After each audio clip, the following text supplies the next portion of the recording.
Ya, berjumpa kembali bersama Ais Ramadan. Kita akan membahas AKM untuk materi pembahasan kita hari ini. Apa itu AKM? Sebelum mengetahui apa itu AKM, kita harus memahami apa itu asesmen nasional. Asesmen nasional adalah program penilaian terhadap mutu setiap sekolah, madrasah, dan program kesetaraan pada jenjang dasar dan menengah. Mutu satuan pendidikan dinilai berdasarkan hasil belajar siswa yang mendasar, yakni literasi, numerasi, dan karakter, serta kualitas proses belajar mengajar dan iklim satuan pendidikan yang mendukung pembelajaran. Informasi-informasi tersebut diperoleh dari 3 instrumen utama, yaitu asesmen kompetensi minimum atau AKM, survei karakter, dan yang terakhir adalah survei lingkungan belajar. Asesmen kompetensi minimum yang mengukur kompetensi mendasar literasi, membaca, dan numerasi siswa. Kemudian, survei karakter, yakni mengukur sikap, nilai, keyakinan, dan kebiasaan yang mencerminkan karakter siswa. Dan yang ketiga adalah survei lingkungan belajar, yang mengukur kualitas berbagai aspek input dan proses belajar mengajar di kelas maupun di tingkat sekolah. Kemudian, apa itu tujuan asesmen nasional? Kita harus tahu, perubahan sistem evaluasi dari ujian nasional ke asesmen nasional merupakan upaya untuk memperbaiki kualitas pendidikan secara menyeluruh.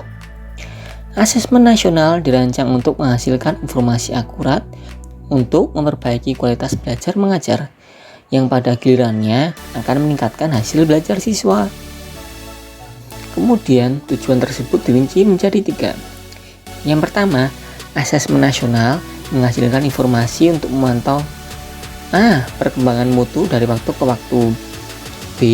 Kesenjangan antar bagian dalam sistem pendidikan, misalnya di satuan pendidikan antara kelompok sosial ekonomi, di satuan wilayah antara sekolah negeri dan swasta, antar daerah, ataupun antar kelompok berdasarkan atribut tertentu.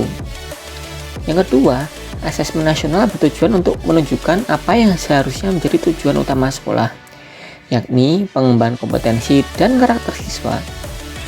Yang ketiga, asesmen nasional juga memberi gambaran tentang karakteristik esensial sebuah sekolah yang efektif untuk mencapai tujuan utama tersebut. Hal ini diharapkan dapat mendorong sekolah dan dinas pendidikan untuk memfokuskan sumber daya pada perbaikan mutu pembelajaran.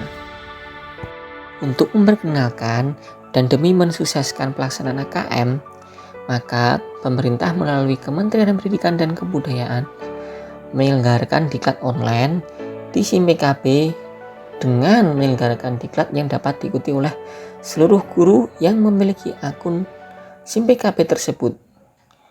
Nah, di sekolah kami menyelenggarakan pengimbasan kepada salah satu teman kami. Langkah yang pertama, kami mengedukasi guru yang akan kami imbaskan. Yang kedua, kami melakukan pendaftaran secara online, yaitu yang pertama membuka akun SIM PKB. Setelah itu, kita harus membuka portal untuk guru belajar. Nah, di beranda, silakan kita memilih diklat yang kita inginkan. Ada banyak jenis pilihan diklat yang kita dapat pilih. Namun, kita pilih yang asesmen kompetensi minimum. Nah, setelah kita mendaftarkan diklat asesmen kompetensi minimum tersebut, maka kita akan terdaftar menjadi peserta tergantung pada angkatan berapa kita mendaftar. Sekian untuk pendaftaran AKM dari kami.